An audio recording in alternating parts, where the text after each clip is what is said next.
بسم اللہ الرحمن الرحیم۔ اعوذ باللہ من الشیطان الرجیم، بسم اللہ الرحمن الرحیم وبہ نستعین۔ ہماری گفتگو لمحہ چہرم کے کتاب الطلاق میں مختلف ابحاث آپ کے سامنے پیش ہو چکی ہیں، جن میں سے آخر میں یہ ہم محلل کی بحث پڑھے۔ اب محلل کی بحث ختم ہونے کے بعد فی الحال بیچ میں پھر ہم طلاق حامل کی گفتگو پڑھیں گے۔ حامل مذکر کا لفظ کیوں استعمال ہوا جبکہ حاملہ تو عورت ہوتی ہے؟ فرماتے ہیں کچھ ایسے الفاظ ہیں جو مرد میں وجود نہیں رکھتے، یعنی جن کی معنی مرد میں نہیں ہو سکتی، تو عورت کے لیے بھی مذکر کے لفظ استعمال کرتے ہیں، جیسے حائض، کیونکہ حیض مرد کو آتا ہی نہیں ہے تو تا علامت تانیث نہ بھی ہو تو بھی حائض سے مراد وہی عورت حیض والی۔ اسی طریقے سے حامل یعنی جس کے پیٹ میں بچہ ہو تو مرد کے پیٹ میں تو بچہ نہیں ہوتا، تا کے ساتھ استعمال کریں یا نہ کریں، حامل کہیں یا حاملہ، مراد دونوں صورتوں میں عورت ہے۔ تو فرماتے ہیں کہ حاملہ عورت کو طلاق دینا جائز ہے یا نہیں؟ کہتے ہیں جائز ہے۔ کتنی مرتبہ طلاق دے سکتے ہیں؟ کہتے ہیں آپ کی مرضی ہے، جتنی مرتبہ دینا چاہیں دے سکتے ہیں، لیکن اگر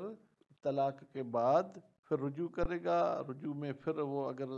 بیوی شوہر والا کام بھی کرے گا تو پھر وہی جو عدد طلقات کی بات تھی جناب، وہ احکام پورے کے پورے اس میں آ جائیں گے۔ پھر یعنی اس میں پھر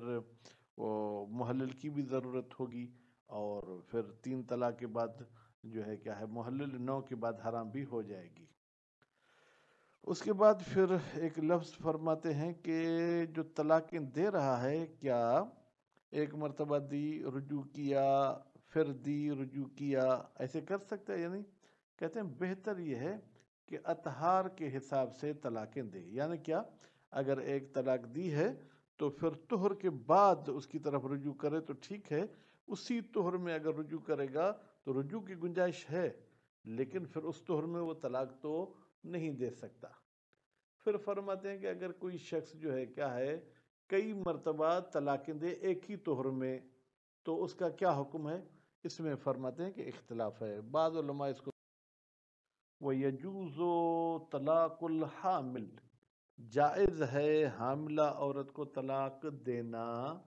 ازید من مرتن، ایک مرتبہ سے زیادہ تعداد میں،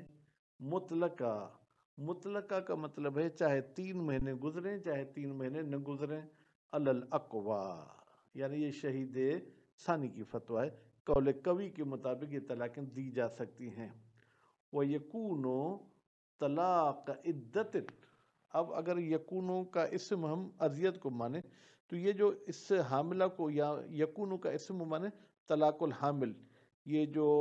حاملہ کو طلاق دی گئی ہے یہ کون سی طلاق ہوگی؟ کہتے ہیں طلاق عدت، یہ عدت والی طلاق ہوگی۔ ان وطئ بعد رجعت، اگر اس نے رجوع کے بعد اس کے ساتھ وطی کی، ثم طلق، وطی کرنے کے بعد پھر اس نے طلاق دے دی تو یہ طلاق رجعی ہوگی۔ وَإِلَّا يَطَعْهَا، لیکن اگر یہ اس وَإِلَّا يَطَعْ بَعْدَهَا، اگر شوہر وطی نہیں کرتا رجوع کے بعد تو پھر یہ کون سی طلاق ہوگی؟ فَسُنَّةٌ، تو یہ طلاق سنت ہوگی، بِمَعْنَاهُ الْأَعَمُ، طلاق سنت کی معنی وہی اعم والی ہے، اعم والی اور اخص والی معنی آپ اپنے ذہن میں لیں۔ وَمَا طلاق سنت بالمعنی الاخص، اگر مختصر کہیں کہ بھائی ذرا ابھی ہمیں پچھلا درس ذہن میں نہیں ہے، سنت بمعنی اعم کی ہمیں وضاحت بتائیں، تو وہی طلاق کے جائز بالمعنی الاعم تھی جو واجب و مستحب کو شامل تھی۔ وَأَمَّا طلاق سنت بالمعنی الاخص، لیکن جو ہے کیا ہے جناب وہ طلاق جو سنت بالمعنی الاخص تھی، جس کا مطلب جو ہے کیا ہے ہم پہلے پڑھ چکے کہ طلاق دے دے پھر اس کو ترک کرے، عدت پوری ہونے کے بعد پھر جو ہے کیا اس کے ساتھ شادی کرے، فلا یقع بہا، یہ طلاق سنت بالمعنی الاخص حاملہ عورت کے ساتھ واقع نہیں ہوتی۔ کیوں؟ لأنہ، اس لیے کہ یہ جو اخص والی طلاق مشروط بانقضاء العدت، یہ مشروط ہے کہ اس عورت کی عدت پوری ہو،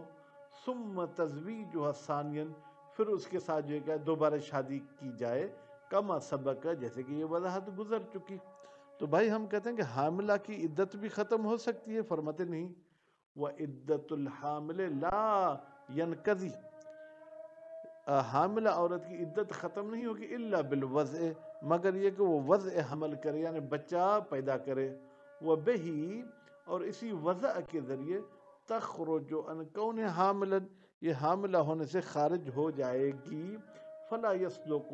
تو نتیجے میں صدق نہیں کرے گا، انہا طلقت طلاق سنہ، کہ اس عورت کو طلاق سنت دی گئی، بالمعنی الاخص ما دامت حاملہ، جب تک حاملہ ہے تب تک طلاق سنت اس کے بارے میں جو ہے کہ تصور نہیں کی جا سکتی، الا ان یجعل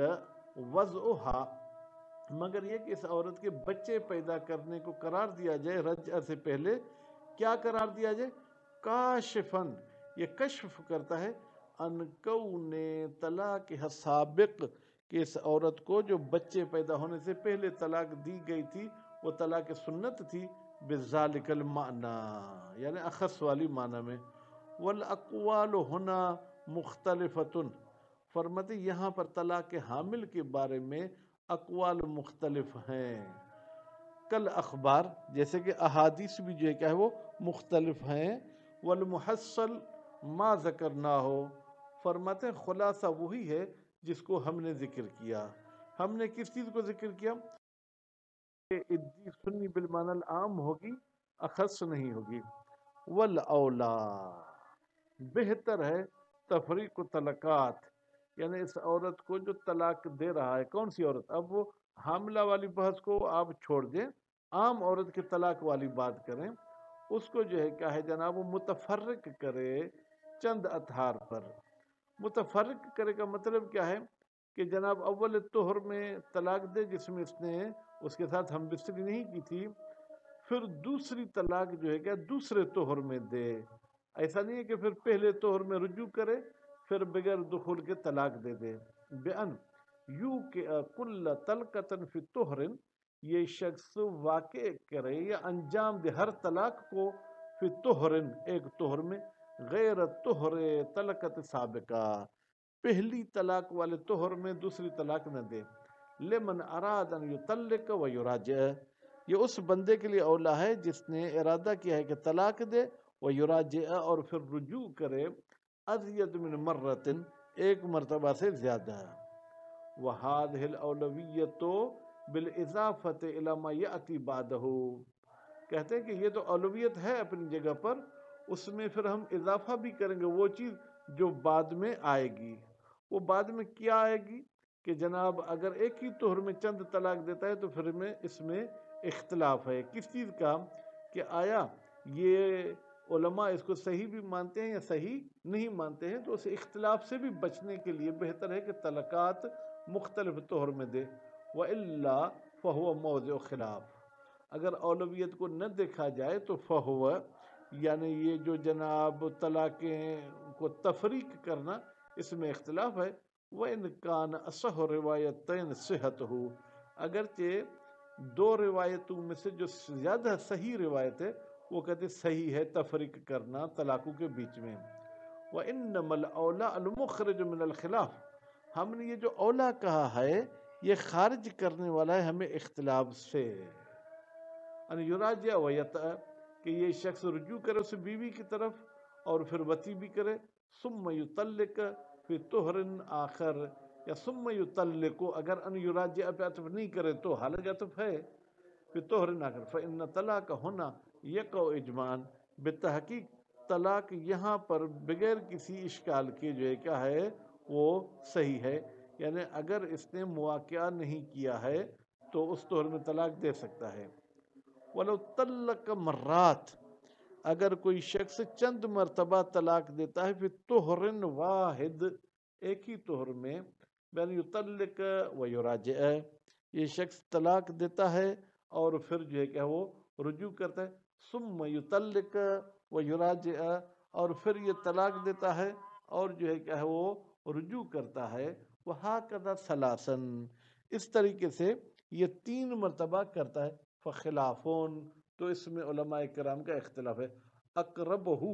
اس خلاف میں جو قریب اختلاف جو قریب فتویٰ ہے وہ یہ ہے کہ الوقوع، یہ طلاق جو ہے کیا ہے جناب واقع ہو جائے گی مع تخلل رجعہ، جب وہ اس میں بیچ میں رجوع کرتا ہے،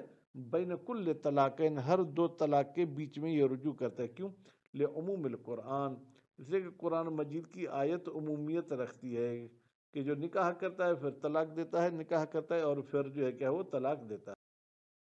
اخبار صحیحت کیول اخبار صحیحت، اور کہتے ہیں قرآن کی عمومیت بھی دلالت کرتے کہ یہ طلاق صحیح ہوگی، اور صحیح احادیث بھی کہتے ہیں کہ یہ طلاق صحیح ہوگی بصحت طلاق، کہ یہ طلاق صحیح ہے. کس کے لیے؟ لمن ارادہ، اس شخص کے لیے جو طلاق کا ارادہ کرتا ہے. فی الجملہ، فی الجملہ کا مطلب جناب کیا ہے کہ بھائی کسی لحاظ سے یہ بس طلاق دینا چاہتا ہے. الا ما اخرجہ دلیل، سوائے اس کے کہ جو دلیل کہے کہ وہ طلاق نہیں ہوگی، جیسے کہ نفاس والی عورت کو ایسی طلاق نہیں ہوتی. وروا، اور روایت نقل کی ہے جناب اسحاق بن عمار نے ان ابو الحسن علیہ السلام، امام ابو الحسن علیہ السلام سے. تو غالباً یہاں پر ابو الحسن سے مراد امام موسیٰ کاظم علیہ السلام ہوگا. قال قلت له، قال راوی کہتا ہے میں نے کہا امام ابو الحسن کو، رجل طلق امرأتہ، ایک مرد نے اپنی بیوی کو طلاق دی، ثم راجعہا، اور پھر اسی مرد نے بیوی کی طرف رجوع کیا، بشہود، شاہدوں کے سامنے. ٹھیک ہے، اب حالانکہ رجوع میں شاہد کی ضرورت نہیں، طلاق میں طلق امرأتہ بشہود، ٹھیک ہے، برا رجوع کیا شاہدوں کے ساتھ. ثم طلقہا بشہود، پھر اس نے یہ طلاق دی شاہدوں کے سامنے. ثم راجعہا بشہود، اور پھر اس نے رجوع بھی کیا ہے جو ہے کیا ہے جناب شہود کے ساتھ. تبین منہ، کیا یہ بیوی جو ہے کیا ہے اس سے جدا ہو جائے گی؟ قال نعم، تو امام علیہ السلام نے فرمایا جی ہاں جدا ہو جائے گی. قلت کل ذالک فی طہر واحد، راوی کہتے ہیں میں نے امام کو کہا یہ سب کے سب ایک ہی طہر میں تھے. قال، تو امام علیہ السلام نے فرمایا تبین منہ، یہ عورت اس سے جو ہے کیا جدا ہو جائے گی. وہذہ روایت من الموثق، کہتے ہیں یہ روایت جو ہے کیا ہے روایت موثقہ ہے. ولا معارض لہا، اور اس روایت کے ساتھ کوئی ٹکرانے والی روایت بھی نہیں ہے سوائے ایک روایت کے. وہ روایت کس نے نقل کی؟ عبد الرحمن ابن حجاج نے ان صادق علیہ السلام، وہ روایت امام جعفر صادق علیہ السلام سے نقل کی. فی رجل، ایک مرد کے، فی رجل، ایک مرد کے بارے میں، یطلق امرأتہ، جو اپنی بیوی کو طلاق دیتا ہے. لہو ان یراجعہا، کیا وہ مرد اپنی بیوی کی طرف رجوع کر سکتا ہے؟ وقال، اور امام نے فرمایا لا یطلق التطلیقۃ الاخری، یہ مرد اس بیوی کو دوسری طلاق نہیں دے سکتا، حتی یمسہا، یہاں تک کہ اس کو ٹچ نہ کرے. وہی لا تدل علی بطلانہ، کہتے ہیں یہ روایت دلالت نہیں کرتی کہ دوسری طلاق باطل ہے. نظرا الی ان النہی فی غیر العبادت لا یفسد، نظر کرتے ہوئے کہ اگر عبادت میں نہیں آئے تو وہ مفسد ہے، لیکن غیر عبادت میں نہیں مفسد نہیں ہے. تو یہ علم اصول کی طرف چلے جاتے ہیں کہ نہی فی العبادات مفسدۃ یا مفسد، ونہی فی المعاملات لیس بمفسد. تو کہتے ہیں واقعا امام جعفر صادق علیہ السلام نے کہا کہ طلاق نہیں دے گا جب تک اسے ٹچ نہیں کرے، لیکن اس کا یہ مطلب نہیں کہ اگر دی تو وہ طلاق باطل ہے. تو اس حوالے سے اللہ تعالیٰ تمام فیملیوں کو طلاقوں سے بچائے، ان کی زندگی کامیاب کرے. صلی اللہ علی محمد و آل محمد.